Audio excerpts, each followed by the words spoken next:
hele tiden, og der er mennesker everywhere. Og vi kan lave alt muligt. Vi kan lave fis og ballade, når lærerne ikke ved det. Og også når de ved det. Også når de ved det. Ja. Mange lærere er med på sjov. Det er så fedt. Altså i timerne, der skal vi være ordentlige. Men uden for timerne, så er der bare fis og ballade. All night long. Ja. Hvad laver man på efterskole? Altså udover, når man ikke går i skole? Jamen, det første jeg tænker på, det er menneskene. Fordi der er virkelig så mange mennesker. Vi er virkelig mange derovre. Det er fordi, vi bor i villa. Det lyder træls. Hvad? Det lyder træls. Der er virkelig mange derovre. Nej, okay. Nej, det er så positivt, at der... Hvis man ikke kan være sammen med den ene, så kan man være sammen med den anden. Og det er rigtig dejligt. Og så kan man spille pool. Hvis man er med fodbold. Og man må kun spille pool, hvis man er med i klubben. Så man skal have betalt 50 kroner til Stig inde på lærerværelset. Eller Rasmus. Nej, Stig. Har du betalt Rasmus? Ja. Nå, okay, jeg har betalt til Stig. Og så kan man spise slik. Og chips. Og cider. Og cider. For cider, det er godt. Det må vi gerne drikke her. Og selvom der er lidt andet. Det ved jeg ikke. Det ved jeg ikke. Og så kan man slås i sne. Ja.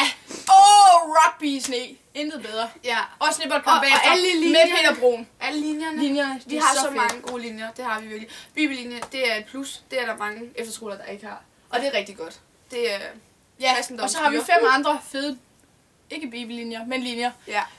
Hvor vi laver alt muligt sjov. Lige fra kreative ting til sportslige ting. Ja. Og medielinje ting. Ja.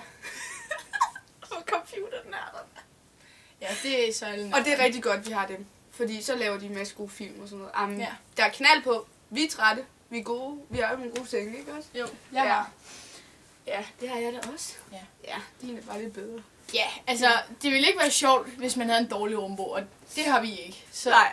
Jeg har i hvert fald ikke. Nej, lige måde. Ej, det er virkelig vigtigt, at man kan med sin værelseskammerat. Det synes jeg. Fordi det er ligesom her, man skal kunne slappe ekstra meget af, fordi der er gang i den derovre, når man er sammen med alle de andre. Så her slapper man yber alles af. Ja. Nej, det hedder ikke yber alles. Yber over meget af. Vi kan ikke tysk. Ej, du må... Ja. Jeg elsker tysk. Ja. Jo, det gør vi. Ej, men det er vigtigt, og man kan lave også en masse sjov på værelserne og sådan noget, ikke også? Der er rig mulighed for at udfolde sig på alle mulige måder. Ja, så er det også vigtigt, at man har nogle gode naboer, som man kan have noget sjov med. Ja, det er vigtigt. Ja. Det kan vi. Vi har Ulla og Ida Marie som værelseskammerater. Det, ja, du må gerne gå derind. Ida Marie, hun er der. Ulla, hun... Jeg ved ikke, hvad laver Ulla? Hun er over ved Ida. Nå. Hej Ida.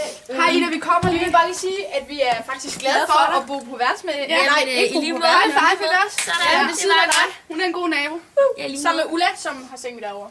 Ja, hun har også den bedste seng. Ja, det er det er også sønderjyder. Det er virkelig klasse. Hey, lige en vigtig detalje. Man kan komme, hvorfra man vil i hele landet. Ja. Om det er så Tyskland eller Sverige, som de kalder det. Ja. Sønderjylland og Sjælland. Ja. Og Nordjylland. Og Øst- og Vestjylland. Og Færøerne. Og Midtjylland og Færøerne. Og Bornholm. Og Bornholm. Bornholm. Ja. Vi har en masse gode mennesker fra alle mulige veje.